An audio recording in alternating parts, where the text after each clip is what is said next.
Pourquoi choisir la PS5 avec lecteur Blu-ray et non la tout dématérialisée? Je vais prêcher ma parole tel un évangile. Oh, pieux que vous êtes, bande d'hérétiques, buvez mes paroles, soyez pendus à mes lèvres.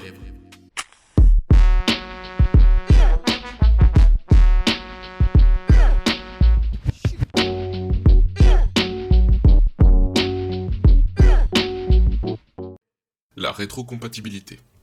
Comment allez-vous faire pour jouer à vos jeux PS4 que vous n'avez pas encore terminés ou que vous voulez refaire?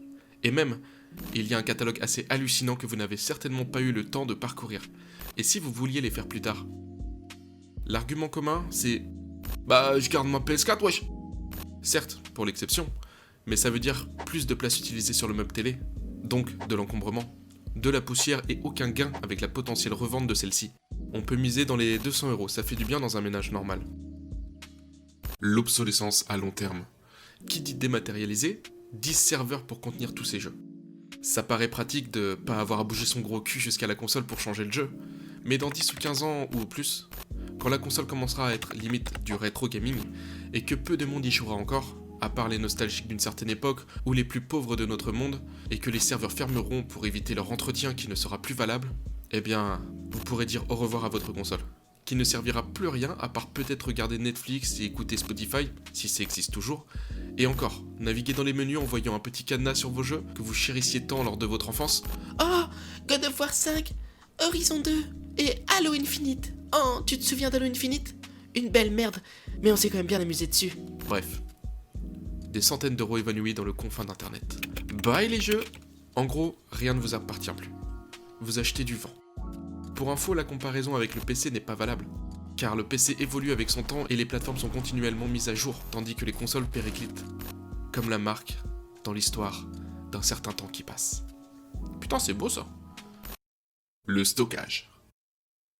Ah, ils sont pas cons, hein. Réellement chapeau, des artistes.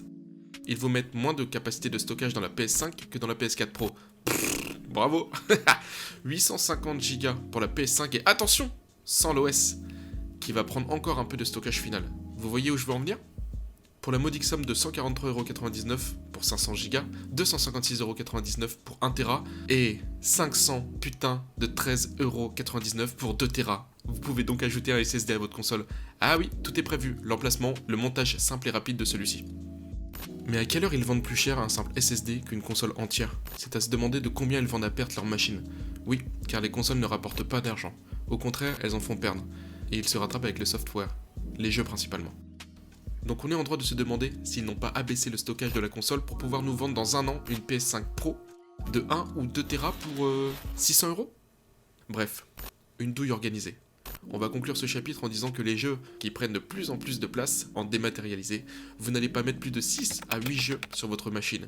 Et donc ça va vous pousser à au moins réfléchir à l'achat d'un SSD. Et là, ils auront réussi le début de leur douille.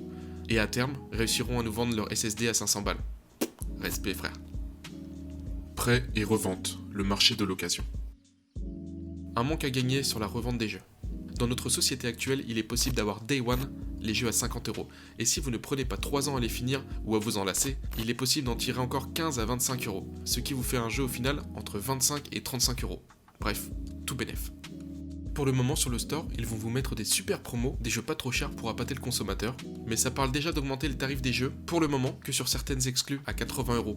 Mais comme il est très vrai, l'industrie du jeu vidéo est la seule industrie à ne pas avoir connu une hausse de prix depuis une décennie. Ne vous inquiétez pas, ils vont se rattraper sur le dématérialisé. Quand celui-ci sera bien installé, voire dans le futur, dans les générations suivantes de consoles, être la seule option possible. Nous n'aurons plus aucun moyen de faire marcher la concurrence entre différentes boutiques et on tend vers une homogénéisation des prix, soit 80€, voire plus à l'avenir, de façon à nous bloquer et nous contraindre à suivre le mouvement et à lâcher notre monnaie. Oh, c'est beau. Bon ok, c'est une façon très pessimiste d'envisager l'avenir du jeu vidéo, comme on me l'a déjà dit lors de débats ou en commentaire, mais avant toute chose, ayez à l'esprit que les multinationales ne sont pas vos amis, ils s'en foutent de votre confort, de votre pouvoir d'achat et de ce que vous pouvez réellement penser. Ils sont avares de billets violets, billets verts, de thunes, de pognon, d'argent, de pépettes, de blé, de flouze, de fric, de la moula. Et tout ceci aura comme effet papillon de tuer le marché de l'occasion. Les personnes ayant le plus faible pouvoir d'achat ne pourront pas bénéficier d'une deuxième, troisième voire quatrième main pour enfin pouvoir acquérir leur jeu favori. Les magasins spécialistes ou rayons spécialisés fermeront à tour de bras, car vous n'allez pas me faire croire qu'en vendant des cartes prépayées, ils réussiront à faire leur beurre et à maintenir leur business en place. Comme conséquence, des suppressions de postes, une augmentation du chômage et encore toujours une baisse de notre pouvoir d'achat de gamer. Sans compter les multiples prêts que l'on peut se faire entre amis. Bref, rien de bien radieux à l'horizon, mais rassurez-vous, je suis quelqu'un d'heureux dans la vie. A noter que cette dernière partie n'est qu'une prédiction du comportement des constructeurs, il se peut que cela se déroule bien plus équitablement pour nous.